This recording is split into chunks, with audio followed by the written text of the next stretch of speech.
Hi, happy Wednesday. I forgot what day it is, but hey, y'all. How are you? How are you doing? How you doing? Today we are talking about how HR is not your friend. Okay, and that brings me deep pain. Like really, like deep pain because I am an HR professional, and it really took me a really long time to be whole profession. No, I'm just kidding. No, this is not what we're here for. Okay. We are here to talk about why HR can feel like it should be friend shaped in the way that it's typically positioned and talked about in an organization to humans, but in many ways is not a friend, and specifically for Black women. So we're going to talk about it. Okay. So if you don't know me, my name is Mercedes Swan. I'm the career love coach. I have a new sign. Like I'm all official. Do you see that? Okay. So if you're here, say hello to me in the comments. Say, hey girl, hey. And I'm just gonna give you a little bit of an overview of who I am. Oops, and sorry, I am trying to see myself on the clock app. And that's supposed to be muted. Oopsies. Hey y'all on TikTok, how are you? Okay, sorry.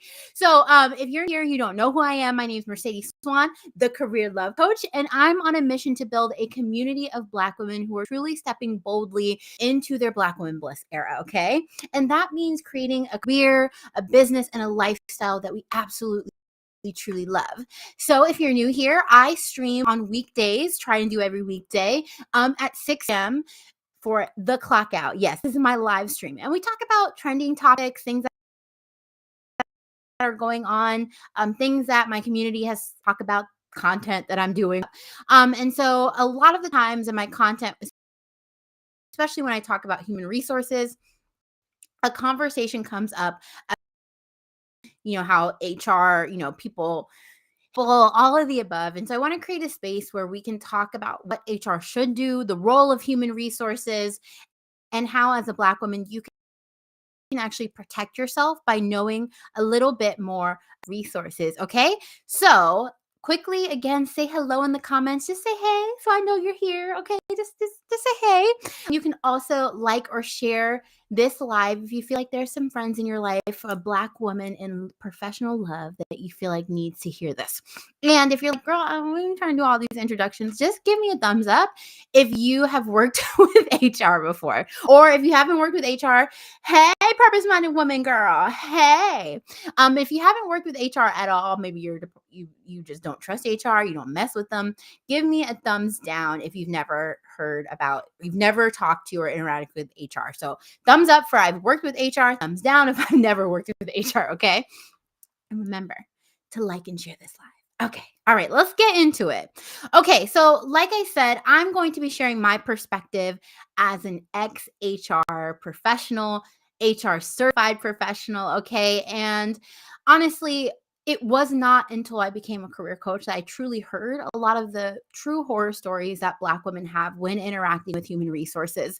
So I think it's important for me to, again, lean into my expertise, lean into what I have, the knowledge that I've gained over the last 8 years, but also talk about how Black women can navigate this, right? And so it really took a lot of mental work on my part, truly a lot of mental work, for me to begin to truly acknowledge and understand how this into this field really needs to be shifted and changed to better support Black women. Okay. So let's look at it. So let me go back and say about 8 years ago, I started HR as an intern, right? I grew my career. I went from an intern to an assistant to a coordinator to an HR manager, and then I moved over to diversity, equity, and inclusion. I think the thing that is important to know about me and why this conversation was challenging for me was that I really fought hard for employees, right? So if I thought that an employee's job was at risk and really they should have kept their job, I would fight for their job. I didn't care who it was for.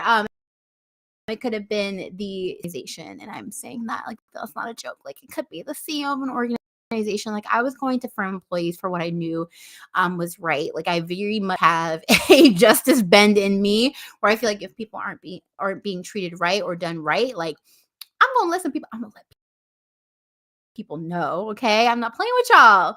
And so whether that meant the correct title, the for employee benefits, fighting for people to be recognized truly as who they were and how they showed up. Yeah, I was going to do that. And I was even going to do that if employees told me that they didn't trust me, they didn't like me. And again, I didn't understand. I didn't understand, right? I was like, why you have such, what's your problem with me? I didn't do anything. I have never done anything to you. But I understand now that it is very much because of the bad experiences that they've had with human resources. So if you have had a bad experience with HR, let me know. Just go ahead and drop it in the chat. Okay. Let me know what has been your negative experience. And I completely understand. I will hold space for you and I will say, yeah, yeah, we a little rough out here. Okay. So, and so, I think the thing that's important to me is, I truly, whether I knew it was equity at the time, was truly really focused on equity. And I have had, for the most part, the opportunity to work with some really lovely HR professionals. But absolutely, HR can be conducted in a way that is truly harmful for employees. That is also harmful for the organization, right? Because if we really aren't applying the right lens in the workplace, we can be truly harmful in many ways and deeply traumatic into the work that we've done, right? And so, that being said, all I'm going to say about kind of my experience with HR. I mean, I'm sure it'll come up as we keep chatting, but if you have any questions for me about my role in HR, my career, oh, thank you for the roses on TikTok. Y'all are so nice. Thank you, Purpose Minded Woman. um, okay, so let's first start about the role of HR, right? So people are all I hear is HR protects the company. They don't protect employees. And I think that's one of the most conversations that I have to talk about with individuals if they've had bad experiences with HR. So again, if you're one of those, let me know in the comments. It's like, come on, out them. No, I'm just kidding. Tell me the drama. I live for the tea. No, but I think it really my mentor, and so if he ever sees this, he'll know this is what it is. He asked me one of these questions when I first started my internship, and he would say, well, do you think that you should protect the employees, or should you have a conversation in HR about that? And I honestly don't remember my response, right? That was like early on in my career. But honestly, I think the answer is to protect the company, but it's often not what we think, right? And so I know, don't, before you cancel me. If we are doing right by employees, we are protecting the company, right? So let me think about it like that, right? We understand that the role of HR is often to uphold and streamline and institute systems which impact the workplace, our relationship with the workplace, right? Whether that's a manual, performance, training, pay, right? There's so many different things, right? However, a lot of times, because people have not truly understood implications or the impact of what we hold in human resources, a lot of those things from a systemic way negatively impact Black women, right? Things like pay, things like compensation, all of these things can negatively impact Black women. And so if we're not intentional impact, it's hard for us to truly protect. That's why we see lawsuits. That's why we see, people being retaliated against work, wrongful termination, all of the things that you're on the news about people, and particularly Black women, being mistreated in the workplace, right? And I think that comes from a standpoint of and the implications of what HR processes and systems do to people who are marginalized. And so if I understand that by creating a better workplace for the Black women that come into my office, I am protecting the company, right? Because I'm protecting them. I'm creating a space that allows for them to come to work in the best way. Then that means that it's a more productive work environment, right? It's a place where people can thrive and do their best work, right? Innovation, decision making, those are the types of things that happen when Black to work as their full selves. Okay, so why would I ever not support that? Like, let's think about it. Okay, so if I'm able to create this space, I'm able to protect the Black women that come into this space, that I'm also able to help the company grow and things like that, right? So that's really what it's like. Okay, so as HR professionals, we have to unpack what we typically think about as the role of HR. We have to really think about what systems we're upholding and how they can negative. Over the years, I've heard so many different processes, and I like to think about it as, oh, okay, getting comments about me breaking up. Okay, let me see if I change my Wi-Fi really quick. This ain't work. Okay, one second. If I disconnect, I'll back.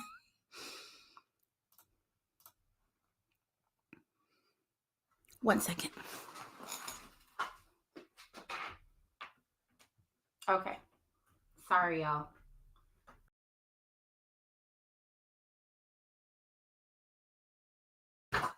Okay, sorry if I left. I'm back. Okay. Oh wow. It like disappeared. There we go. Okay. Thank you for letting me know that I'm breaking up tonight, y'all. Appreciate it. Wi-Fi out here in the country is rough. Okay. That did not work. That option did not work. Okay, so let's talk about these, kind of just breaking it down a little bit more, right? So, being more inclusive and protecting the company could be something as simple as offering interviews after hours or a different time, right? So, what I've seen, so let's think about it from the context of Black women, right? So, let's think about a mom, right, who has all these responsibilities with her children. Maybe she's overburdened at work because that's so typical for Black women. So she's not able to show up and interview during the work hours. And we know that in human resources recruitment, they're typically wanting you to come interview, whether that's virtually or in person. They're wanting you to interview during regular office hours, right? Work hours. And so then it may be an accessibility problem to actually interview, or you have to use PTO or your sick time or whatever. Hey, Damien, welcome. Welcome. So there's a whole lot of different reasons that maybe a Black woman would not be able to show up for an interview during regular work hours, right? So if we think about that, you could be, based on how you conduct your interviews and the times that you can conduct them, you might be actually adversely impacting a certain group of people that can't be available at that time, right? So if you just kind of think about the experience that candidates have in an interview process, then you could potentially be more equitable. And again, that protects the company from litigations or other issues, okay? Now let's think about something that's a little bit more insidious, right? Like there's trending conversations right now about screening out applications based on your name, right? And there's evidence, there's lots of research out there that shows people with more ethnic names, more ethnic diverse names are typically called back for less with the same qualifications and skills, right? And so again, if I'm saying I'm protecting the company as human resources, then should be my prerogative. It should be my goal to figure out how to eliminate that, because if that eventually comes back, somebody sues the organization, somebody wants to personally go after the HR team or the CEO for discrimination.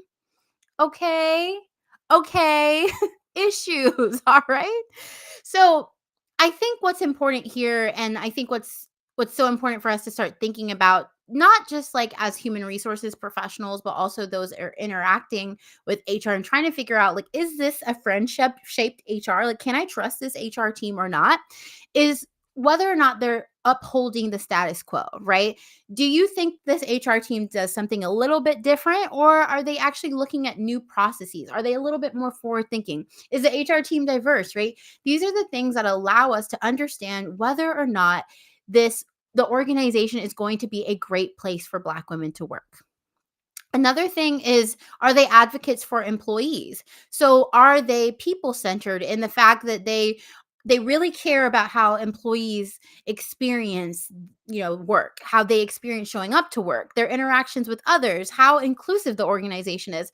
These are things that can kind of really show you whether an HR team is truly about that life. No, I'm just kidding. About being an advocate for employees. Another thing is doing due diligence, right? I think this is absolutely on the onus of HR departments to really think about whether or not they're just kind of going along with what leaders are telling them, what managers are telling them. particularly again with marginalized groups, but Black women, right? Because we know how many stereotypes we face in the workplace, right? The angry Black woman, the mammy, the help, those types of things are things that are going to hold us back and that are typically embedded into the way that we receive feedback, right? So, oh, it's like, oh, she doesn't receive feedback, or oh, she's hard, difficult to work with, and that suddenly shows up on a performance review. Well, an HR person who's culturally competent, HR person who understands and has taken, information about taking courses about bias and how that impacts marginalized groups and Black women can better do due diligence by understanding and seeing those things before they happen. And so it's important for HR professionals to absolutely have exposure to those types of things so that they can see it and call it out and not be a part of the problem, particularly as it relates to Black women navigating the workplace. Okay. And the last thing is that I would say is that HR needs autonomy, right? So there's a lot of times when HR professionals are positioned in an organization, like maybe they're positioned under operations, maybe they are positioned under finance, or maybe they are reporting to the CEO. And a lot of the times where that HR department is positioned in the organization changes their lens. I remember I was having a conversation with a mentor about, where HR should be positioned in an organization, and there was conversations about, well, maybe HR should really be positioned under finance. And I was like, no, we can't be making people decisions just purely from a finance standpoint. If we're reporting up through a CFO or a finance person, the people part of the equation might be lost, right? So HR does need the autonomy to be able to push back on other leaders and to not be in that line if there's not going to be some type of way to have autonomy. And that's so important when we think about things like investigations where HR is not always friend shaped, right? HR's not your friend. Okay. We're coming from that perspective, right? And if HR does not have true autonomy to address some of those things, it's very, very challenging.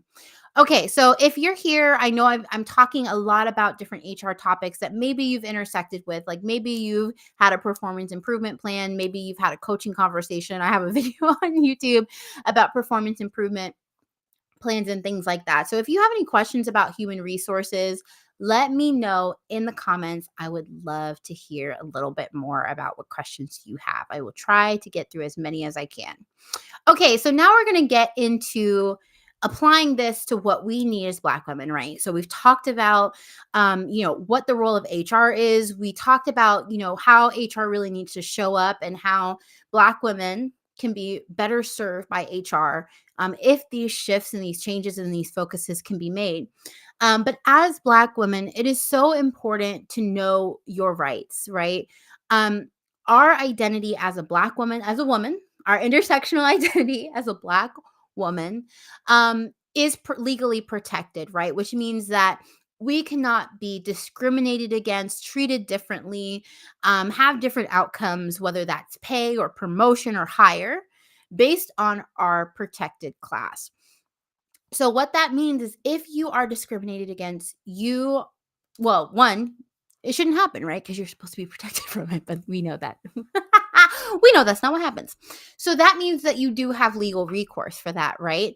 And I think it's helpful to know that because a lot of times when we're going into these conversations where people are trying to treat us differently, trying to disenfranchise us in some way, shape, or form, if we know this, it allows us to call those things out, right? It gives us the confidence to know and the language to navigate those things, right? Because then we're able to say, this is a discriminatory practice. This is illegal. And then you can really use that to better navigate those conversations if it gets there. I'm not talking about, y'all don't run around saying that's illegal. Okay, but I want you to know, you're right. And I think what happens a lot of the time is that we notice something's wrong, right? We notice the leader isn't quite treating us right. We know that, we haven't gotten the promotions. We see things that don't seem like they're fair. And a lot of times it's like, oh, if that wasn't fair, you might be bumping up to some, okay, you might be bumping up to something illegal. And I think it's so important because if you start hearing any little bit of inkling that something's not quite right, you need to start documenting things, right? So if it's in like if your supervisor said or did something to you that was unprofessional, rude, called you out your name, giving you poor performance reviews for things that they asked, didn't give you the training that you want, you better be sending them an email.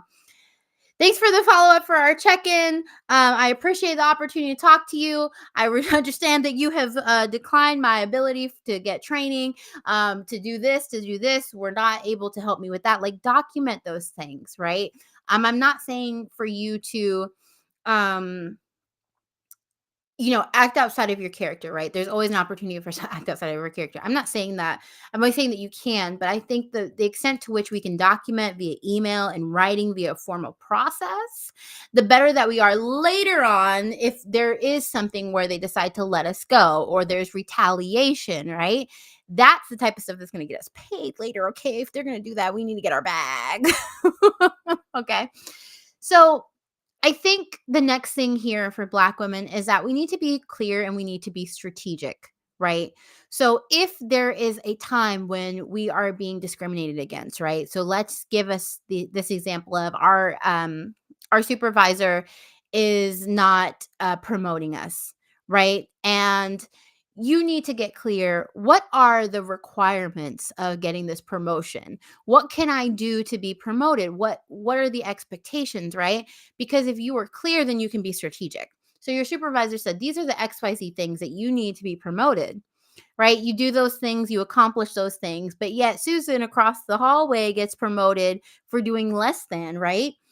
Well, now you've got that information that you were discriminated against, and hopefully you had that in writing and said, thanks so much for our conversation. I understood that the requirements for me to be promoted was XYZ things. I look forward to talking about this in our next check-in and checking in about my professional development over time, right? There are ways that you can be strategic without kind of throwing up flags about your growth and development and getting the same opportunities as your non-Black peers. Okay, Black women, let's be clear about what we need to advance and let's be strategic. Let's document it. The next one is be a snitch, girl. You better be a snitch. Okay, so think about it this, right? Like, let's say you are having problems with your supervisor, right? So I have this happen all the time. I made a video about it where the supervisor calls in and says, oh, I'm having issues with so and so. Having issues with her. It's been an issue. She has a terrible work ethic. She doesn't get her work done. She's terrible to work with. All of these things piled on up. Okay. You've been dealing with this supervisor. You were telling them they weren't respecting you, weren't doing this, weren't doing that, all of these things, right? Anybody, let me know in the comments if this happened to you. Let me know. Okay. Let me know. If you can't put it in the comments on LinkedIn, send me a message. Let me know. But sometimes we're going through this, and because we were afraid of going to HR because we thought HR was going to retaliate against you. Now you don't have any documentation. Now you didn't follow a process. You better go be a snitch. You better go file that paperwork with HR. And this is important. File the paperwork. Find out what the process is to file a complaint. Your organization, no matter how big or small, they should have a process for filing a complaint. And you want it to be a complaint. You're not going in there just to chit chat. You're going in there to say, my supervisor is causing a hostile work environment and it is impacting me and the team. Or my supervisor is not providing me growth opportunities. My supervisor is not paying me. My supervisor is harassing me. Whatever it is, you better go tell somebody. You better come tell me. No, just kidding. Like, come on. Like, because the fact is, following the process. And I know people are like, well, if you follow the process, they're going to terminate you, right? If you follow the process and they terminate you, now you have recourse for retaliation, right? Now you have documentation that you did so. Also, people talk about this all the time, but just in case you haven't heard of it, have documentation like backed up somewhere, okay? Like email yourself, whatever, because when you're talking to the EEOC or legal counsel or whoever, or maybe you're following up with the HR later, have this documentation, right? And I think out of all of this, like, please, please, please, please, please do not let the discrimination just pass you by, right? I talked about boundaries in a previous stream, so go watch it if you didn't.